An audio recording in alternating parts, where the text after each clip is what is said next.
from this, we get to the comings of the Lord, the first coming and the second coming. And in chapters 9 through 12, we see the Messiah coming in humility.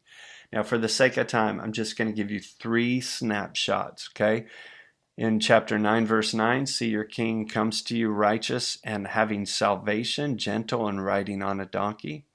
So we remember with Jesus, when he comes into Jerusalem, what are they calling? Hosanna in the highest. Hosanna means salvation, save us.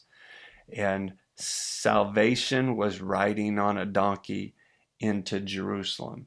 So we see the coming of the Messiah. We see his harm that's going to come in chapter 11. And the Lord said to me, throw it to the potter, the handsome price at which they priced me.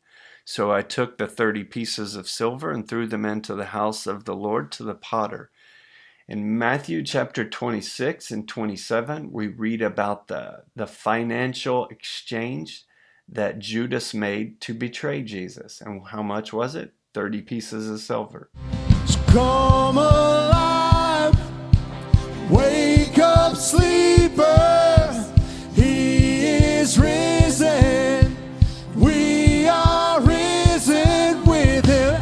When he has regret over that, he brings the coins back to these priests, these high priests, the Sanhedrin that he had been paid.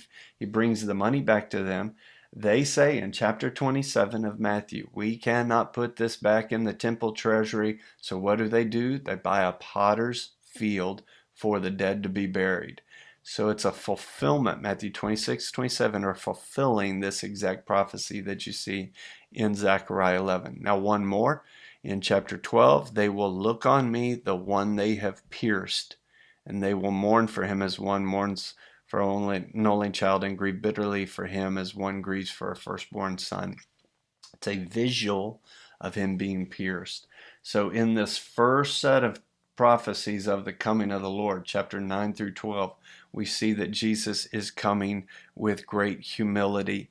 Now, before I show you the second coming portion, I think it's helpful to insert something. And that is to understand something here.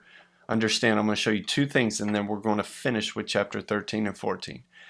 So scholars suggest that Zechariah was not able to see the time gap. Okay, so what do I mean by that? In his visions, from that first vision to the 8th vision, and there's prophecy fulfillment still awaiting fulfillment. And then he's seeing the coming of the Lord, in what seems like humility and suffering, but then also in glory. And so why did people not understand the coming of the Lord in that separation of time? If I were to do this, if I were to do my hands, call it like this, even though you can see both hands, or let me turn my hand like this, even though you can see both hands, if you were to turn them, there's a gap, right? So I can expand that, and even on camera, it still kind of looks the same, even though the gap is there. So as I turn it, then you see the gap. Zechariah is seeing these visions on top of one another. He's seeing the coming of the Lord on top of one another, but he's not necessarily seeing the gap of time in between. And so the second thing to consider is that Zechariah, and this is interesting, Zechariah was eventually murdered inside the temple that was being rebuilt. If you see what I see, that the grave is empty, then you know what I know. Anything is possible.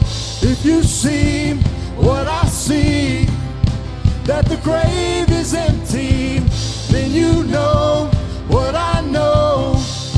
Anything is possible. Hi. Suicide rates are rising rapidly, so most Jesus followers should prepare ourselves for a more active role in preventing suicides.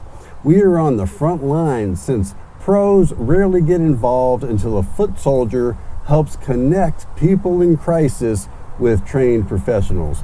E94.org is a Christian ministry dedicated to equipping the church to prevent suicide through free training of foot soldiers to prevent suicide through training, consulting, and resources.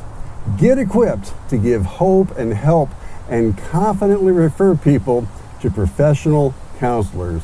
Learn more at e94.org. Thank you.